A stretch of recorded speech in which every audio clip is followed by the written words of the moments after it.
On your Friday episode of Locked On Raptors, Media Day looms for the Toronto Raptors, and we've got some questions. We'll dig into what those are, plus some mailbag questions from you, the freaks.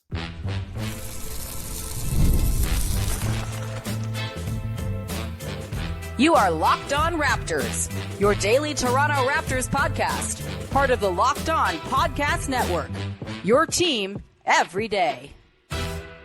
Hey, what's going on? And welcome to another episode of Locked On Raptors, part of the Locked On Podcast Network, your team every day. It is Friday, September the 26th, and I am your host, Sean Woodley. I've been covering the Toronto Raptors now for 11 seasons on various platforms. You can find all my work over on Blue Sky. You can find the show on Instagram. You can join us in the Locked On Raptors Discord server, link in the description of the podcast. Free to join. As always, come hang out, be part of our listener family. Great place or great time to join the Discord as the season is drawing near. And it's always fun. We'll talk about games. We'll talk about the league at large. We'll talk about food and the stuff we're eating. It's great. Be part of our listener family over on Discord. Today's show is brought to you by FanDuel. Right now, new customers can bet $5. If your bet wins, you get $300 in bonus bets to use across the app. Download the app today, and we are off and running here on an early Friday morning episode of the podcast. I'm about to head off to OVO Center to see Bobby Webster speak. He's not talking on Media Day on Monday. He's got his own special day here on Friday, so we're squeezing in a little mailbag action before we hear from Bobby Webster to commence the season in earnest for your Toronto Raptors. And here to talk about the sort of expectations we have, the curiosities we have going into Media Day, and then answer some mailbag questions from the listeners in the Discord. It is the wonderful Katie Heindl from Basketball Feelings. Katie, how's it going? It's going well, my friend. Welcome back. Thank you. Media Day. It's kind of in two parts this year. Bobby Webster speaking today, and then the players and coach will speak on Monday to the assembled horde of us little question askers. Anything you're particularly curious about going into this year's Media Day? I mean, Media Day is Media Day. Everything that's said is kind of just like caveated to hell because, you know, it's mostly just a job for these guys, and they're saying things to get through the press conferences they're obligated to do. Yet every year it seems like we get some little kernel, some little thing you can read between the lines on, some sort of direction for what to expect from the season. Is there anything you're particularly curious to hear about from either Bobby Webster today or the team at large on Monday as we head into a new year? I was thinking about this, like, is there anything new under the Media Day sun? But I do kind of like how every Media Day, there's still like a feeling of a reset, even if it's the first day of school. Yeah. Even if, you know, some of the fundamental things have not changed in seasons past. I will say a big fundamental thing is obviously Bobby being there instead of Masai. Yeah. I know you and I have talked about this throughout the off season, but I am very curious to kind of feel the cultural reverberations of that change, you know, throughout the organization. This being the first glimpse into it. I don't really think much in Bobby's tenor, you know, or the way he addresses media will change. He says a lot without saying too much. Sure, yeah. But as a classic front office exec does, like we were spoiled with Masai Ujiri. Yeah, exactly. That's what I was going to say. Made you want to run through a wall. Yeah. Which is kind of a change in itself. And I think Masai always did such a wonderful job of really setting the tone, even in like the bleakest of seasons. That there was something to root for and like look forward to and be hopeful about. So I think that's going to kind of be on fans to figure out themselves this season, which is different. In terms of what I'm looking for, I know we're going to talk about him a bit later, but I am really curious to hear from Brandon Ingram. I'm curious to hear from Jamal Shed. I am curious to hear from Scotty too. I think there was, you know, just basically just like the guys we heard from last at Summer League, you know, to see kind of where they are going to slot in, the things they're also going to get asked, because I think that's going to be pretty indicative of what the perspective is of them and like how they'll fit into the overall roster. I think, I don't know. I guess I don't mind the kind of pretty basic platitudes that get tossed out. But I think because this is a group of younger guys and some people we're hearing for the first time, there'll be more to glean and pay attention to. Yeah, I mean, I think Ingram is the big thing, and it's not as though he's the most talkative guy in the world. His first press conference with the team wasn't exactly resounding and full of really good clippable stuff. But I think for me, the thing I'm most interested with Ingram is what others are going to say about him. In particular, Bobby Webster today and Darko Rajakovic on Monday. I'm really curious, in particular, like, how's he feeling? Like, what's his health situation like? It seems like he's fully back up to speed, but more than that, like, do we get any inkling as to what the team's plan is as far as like managing him this season? Is he going to load management regimen? Is he going to play back to back? Is he going to have his minutes sort of repressed in the interest of keeping him fresh all season long? This is a guy who hasn't played, more than 70 games since his rookie season, like 8-9 years ago. It's been a long time. I'm curious if they have, Alex McKechnie's magic at work already and they have a plan, or if they're just going to kind of roll him out there and see what's up. My guess is they have some sort of a plan or some sort of guideline of what they want to do to keep him fresh and healthy and, available and on the floor. But I think, this is something we should get a bit of an inkling at. I'm sure if someone doesn't ask about it before I get to it, this always happens. I have a good question, and then like 4 people ask the same question before I get to it. But promise you out there, I will ask about that if somebody else does not before I raise my hand. So there's that. I think the biggest question here, Katie, is: are we going to get anybody saying, "quote We're going to win in Toronto this year" without Masai Ujiri? Like, what is media day in Toronto going to be if that is not uttered somewhere? Mm-hmm. Yeah. Like a tone shift, a vibe shift for sure. Yeah. I mean, Bobby can't say it. It would feel very strange. It would. He's just taking Masai catchphrases, drops at F Brooklyn somewhere just for some reason. Yeah.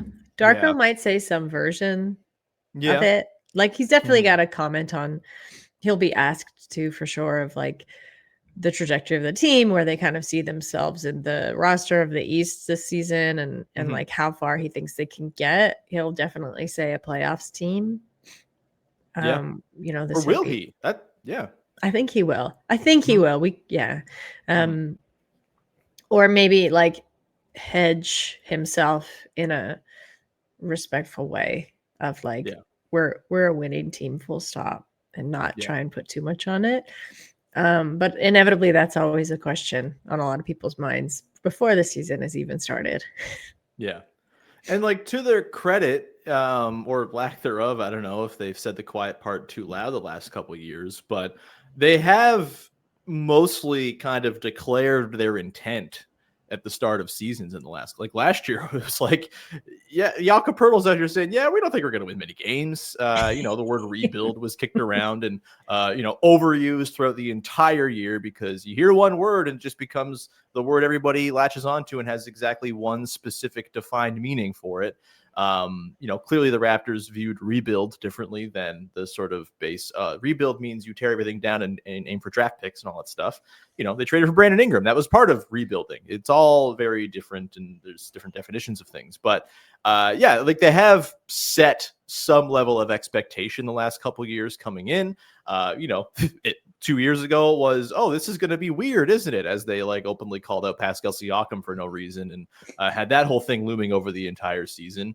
Last year it was the rebuild thing, and we're working on development and all that stuff. Like, do they come out and say, to your point, we're hoping to make the playoffs this year? Or is their sort of barometer for success a bit more of like a wishy-washy term where they throw out, player development and, progress and steps forward without heaping too much expectation upon themselves?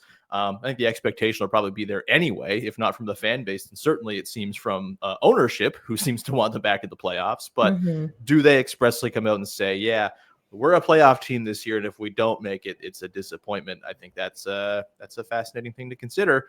One other thing, Katie, that I'm excited to hear is, what does Darko have to say about Colin Murray-Boyles? Darko's got this thing. I don't know if this is me just inferring something, but it feels like it's a thing where you can kind of tell behind his little cheeky grin when he really likes a player, when he really believes in a player. I think last year Jacoby Walter was this guy where you'd ask him about it, and he'd like, you could tell like the excitement was just like spilling over his words as he would talk about Jacoby Walter. I think Scotty obviously was that guy before. I wonder if he has that similar sort of obvious giddiness about coaching Colin Murray-Boyles, who I think, I talked about it at length on yesterday's podcast, is going to be a big part of the rotation this season as a rookie, has a chance to be one of the more impactful rookies in the league from day one on like a per minute basis.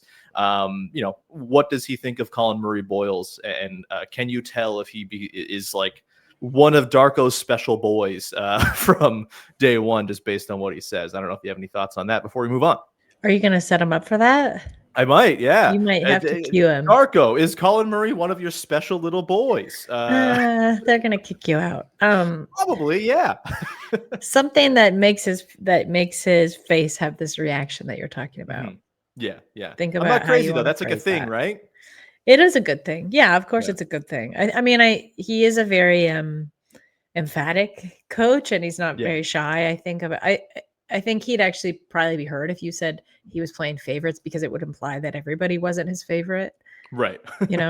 That's his general attitude, I think, towards the team. But of course, it does make you feel really good about Colin's potential.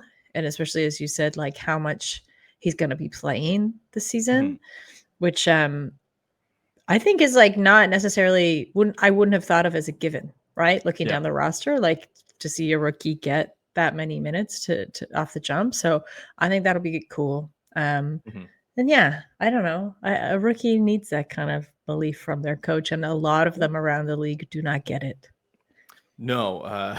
How are the rookies over the last few years doing with Steve Kerr's effusive praise? Not so hot. Why are we talking about Jonathan Kuminga's contract or non-contract for so long? I'm like, who is behind this? It is truly the least interesting.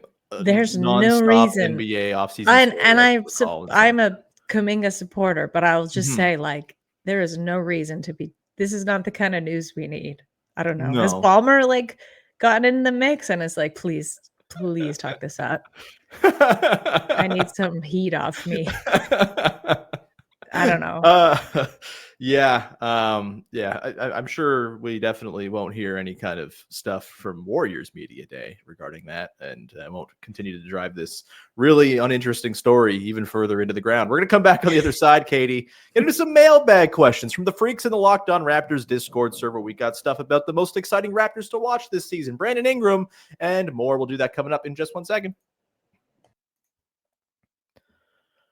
Today's show is brought to you by Skims. Yes, we're talking about Sean's underwear again. And when I found out Skims was making underwear for men, I was quite intrigued to hear all the rave reviews about Skims. And then they're like, yeah, no, we got briefs and stuff for dudes too. And man, let me tell you, I am crazy about these underwear. I know it sounds insane. It sounds like I'm being over the top, but no, I am very persnickety about the underwear I wear. I'm very, very brand loyal when I find one that works for me, and Skims very much works for me. They've got the long briefs, the short briefs. They got all kinds of cuts for you to try out. They're super breathable, super comfortable. They don't ride up. They don't get all bunchy. They're not overheating or anything like that. I cannot recommend them enough if you're someone who, like me, is very particular about what you wear under there. And you can go and check them out right now over at skims.com. Shop Skims Men's at skims.com. Let them know that we sent you after you place your order. Select podcast in the survey and select this show, Locked On Raptors, in the drop-down menu that follows. Skims.com. Go check them out. They make underwear for men, and they're very comfortable. Do it, damn it. Back at it here with Katie Heindl as we dig into mailbag questions from you, the listeners in the Locked On Raptors Discord server. Again, if you want your questions answered on the show, the best place to do it is in the mailbag questions chat on the Discord. 100% free to join as always. And again, a great time of year to hop on in there. We got a really great community in there. Let's start with Stago asking, going into the season, who are your top 3 Raptors you are excited to watch and why? We can just go back and forth here, Katie, one for one. I will start. I mean, it's got to be Brandon Ingram, right? Like, we haven't seen him play for the team yet. He's probably the best offensive player the team has. Maybe the best offensive player. I mean, he's right there with Pascal Siakam, but like one of the better offensive players they've employed this decade. It's going to be fun if he's on the floor and healthy and hooping to see him do it for the Toronto Raptors. And I think what he brings is probably going to help make life easier for everybody else on the roster. Seems like a likable dude. I'm very into watching Brandon Ingram play basketball for the Toronto Raptors at long last. It's been like 8 months since the trade, Katie. It's time. Is he one of your three as well? Yeah, he is. And yeah, one of the most anticipated long runway welcomes I think we've ever seen. I'm excited about this because I think, one, it's rare that the Raptors get guys of this caliber in the sense of experience, like breadth of experience, competitive experience. I think, yes, something tied to the name recognition as well. So I'm excited for all those reasons. I'm excited to see kind of how he fits in with this group. He's not unaccustomed to playing with younger players, greener players. So he's got that as well. The duo of him and Scotty, I'm particularly interested in. Yeah, of course he's on my list. We've been talking about him for months. Right. Do you have another player on your top 3 list of excited to watch Raptors? I think I just said that in normal English. What you got? I feel like I named them all by accident at the first segment, but Scotty is another one. I think in a particularly different way than I've been interested to see where he's been at in other seasons. To me, in a lot of, actually, I don't know if I want to say a lot of ways, in some crucial ways, I'm still waiting to see something from Scotty of like what I anticipated him looking like when he first arrived at the team. Yeah.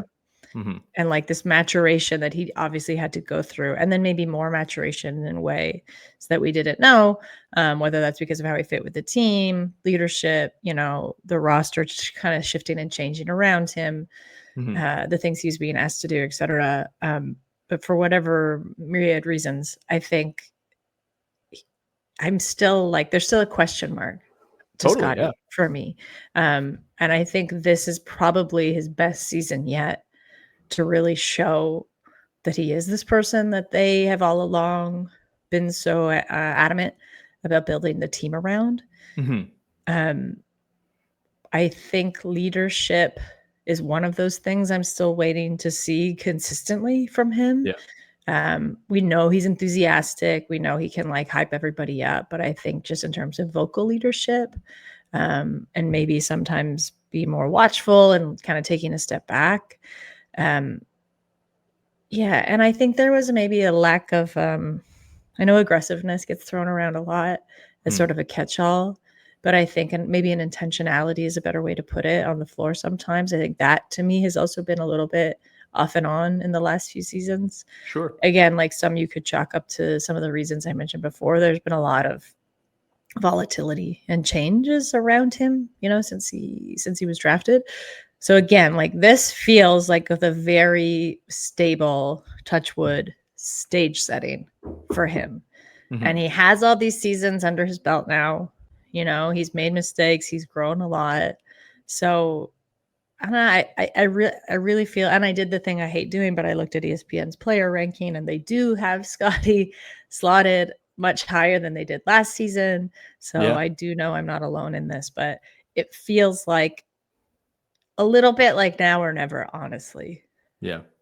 I mean, this is in earnest the first year that they've had the team centered around Scotty combined with the intention to win basketball games. And so, it very much is go time. He's on the max contract now. There's no more of that. Well, he's just like a fun guy on a rookie deal. It's all good times. Like, no, like rubber is meeting the road, and the team, maybe it's not perfectly set up around Scotty Barnes, but it's far more, well set up around him than it has been in recent seasons. And again, the intention of the team seems to be to win basketball games and be competitive, which frankly, like, going back through Scotty Barnes's career, I think there is probably something to, and maybe you call this front runnerism, maybe you call this human nature. I probably go with the latter, but like, he seems to be way more wired to like compete and be like fully present and aggressive and all that stuff when the team is actually trying. I think you can very clearly align the times of Scotty Barnes's career where it's been a little bit with times where they're just like, kind of going through the motions, right? And I think last year was a pretty great example of that. I mean, out of the gate, they were kind of lost to begin the year. They were 9-30 in the first half of the season or whatever it was. And it was all just like, yeah, okay, well, they're tanking now. And there was some good stuff in the second half of the season. There was some promising strides made by him specifically on the defensive end. It wasn't all bad, but certainly I think a team that actually has designs on competing and winning, he, to me, feels like someone who kind of derives energy and all of that stuff from actually trying to compete and win. I don't think it's a fluke that he was excellent in the playoffs back in his first go around 4 years ago. And you hope he can get back there.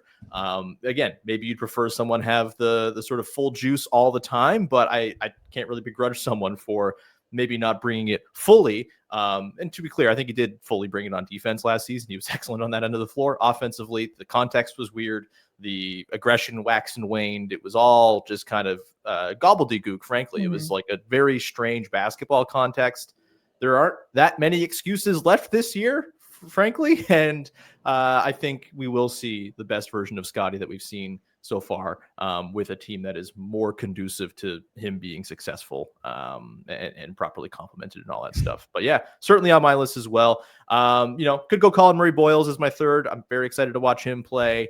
But I'm going to go Grady Dick. I think Grady is someone who there's a lot on the line for him this year. A year from now, he's going to be extension eligible.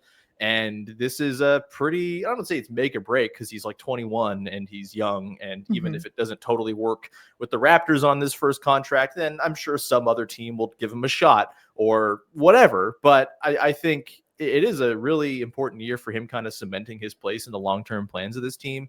They seem very keen on him being part of the plans. They've called him one of the untouchables, one of the core guys, in plain English on Maine within the last year.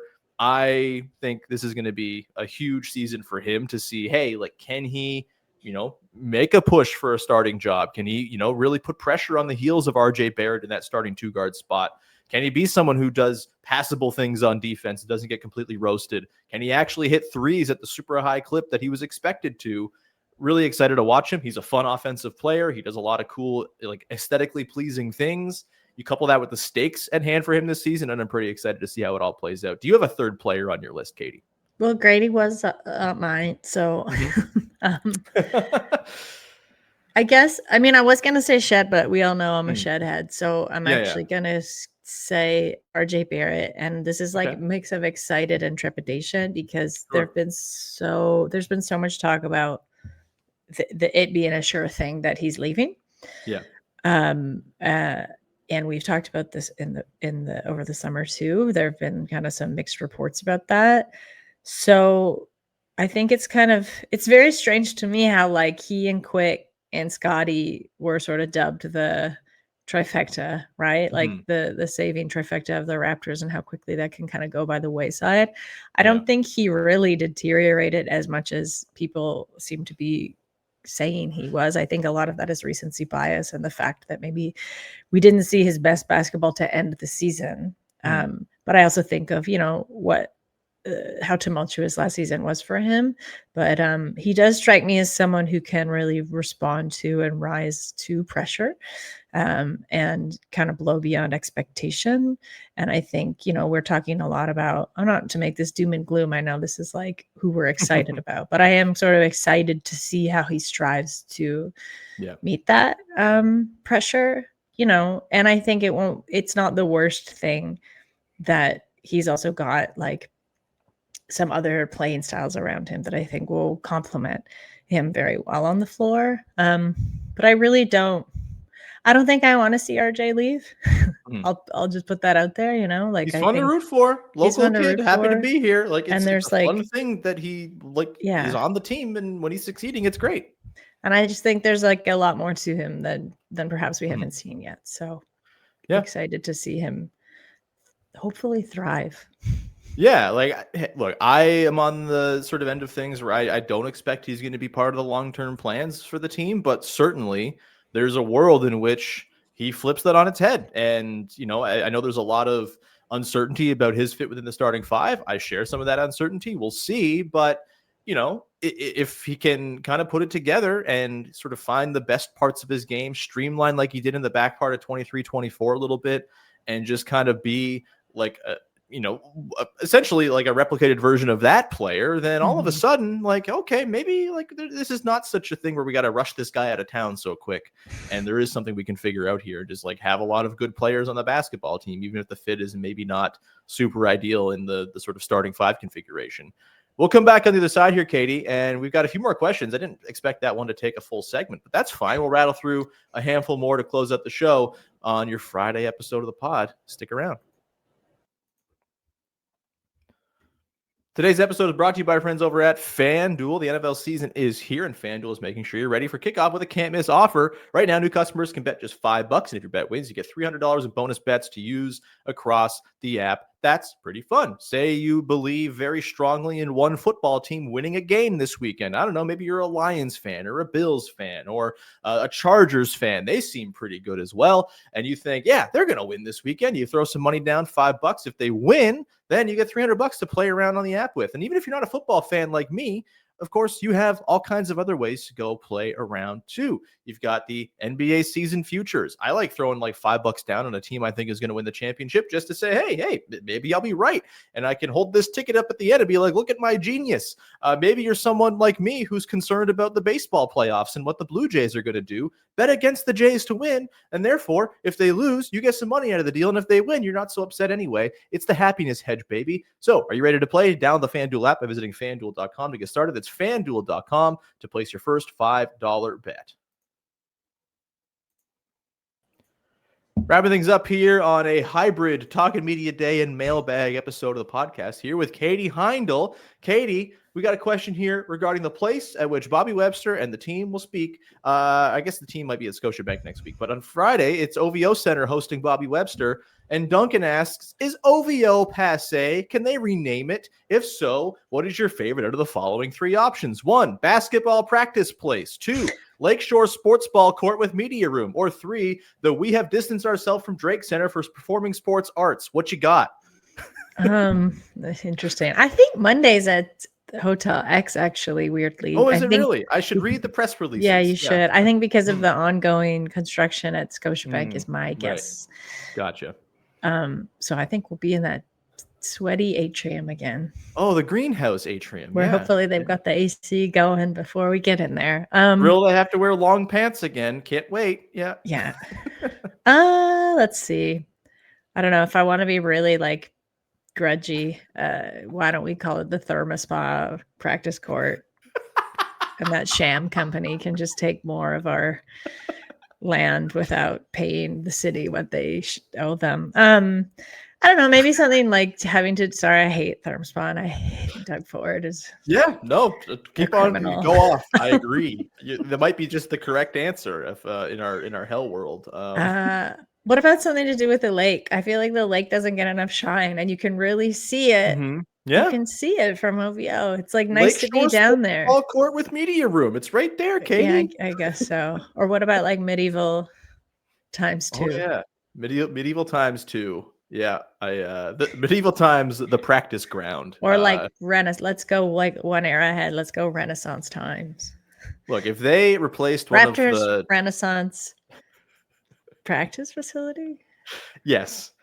If they replaced one of the basketball courts in there with a jousting field, I would be pretty into it. That team building. That seems like send the dudes over to medieval time. Maybe it's a little injury risky. I do love going to OVO because you can smell the horses from medieval times. And as a former horse girl, it's like a very comforting smell to me. Oh man. Let's get to the next question here. This one comes from Nick O asking, which Raptor, past or present, would you most want to hoop like, or who has inspired your own game? Katie. My own game. Yeah, your own game. You hoop much, Katie? I did. I'm not. I fear I'm not like the quickest that I think I am in my head. So I'm a big fan of the putback. I don't think anybody is. I know. I'm like a big. I've done some real terrible putbacks in my day, and I think they're really funny. So I don't, and also probably just like the standing around. And trying to look like indomitable. So I'll say Marcus Gasol. There you go. Perfect. I have always said that I play like 2016 Raptors Luis Scola. Mm. Pretty good 3-point shooter. I usually play kind of like a forward spot. I can kind of work the post a little bit if you need to throw it into me. But mostly I'm pretty slow and ineffectual. And, I try on defense, but there's only so much I can do with, what I'm working with. So, yeah, 2016 Luis Scola It's very honest. is the answer. Someone at Pickup, I might have said this on the pod before last year, said, "You play like Dario Saric." And I went to them and said, "You're a freak, sir. But thank you." So there's that. Let's go to this next question here, which comes from Psychic asking, what would a winning version of the Raptors' top 3 scorers look like in order? So you're trying to optimize the team, Katie, for winning. Who are the top 3 scorers come season's end in order? Shouldn't the psychic know this? Right? This is a trick question. Psychic also had a baseball question that we can answer if you want to. I didn't actually put it in the rundown, but there is a baseball question because I know you love baseball. But carry on with the basketball question. I'm into October baseball. All right. I find myself very invested in what happens to the Jays right now. Yeah. Sadly You and me both. You and me both. It's not good for my brain. Let's see. We'll start with this question. Yes. Scotty's got to be up there. Uh-huh. Quick. Yeah. It's kind of just like, who do you want to guess at 3? Yeah. I mean, I don't think Scotty's going to lead the team in scoring. He might, yeah. I guess to go back to everything I said in my last few answers, he has to do a lot of other things.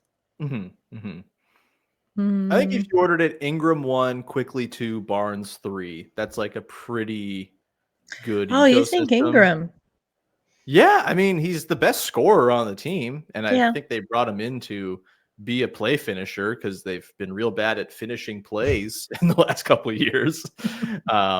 And I think Scotty, like, he's kind of said it out loud, like, I'm psyched to pass more. This sounds great. I'm into it. And so, yeah, I think Ingram's just going to lead the team in scoring when he's playing, at least. What about Grady as a wild card? Ooh, that as like the third guy sneaking in there, that could be. I don't think that's off the table. Like, I think he's going to have a lot of run off the bench. Mm-hmm. I would say probably RJ finishes ahead of him, but I think RJ is probably going to be like. You're the one that's like, RJ's out of here. He's gone.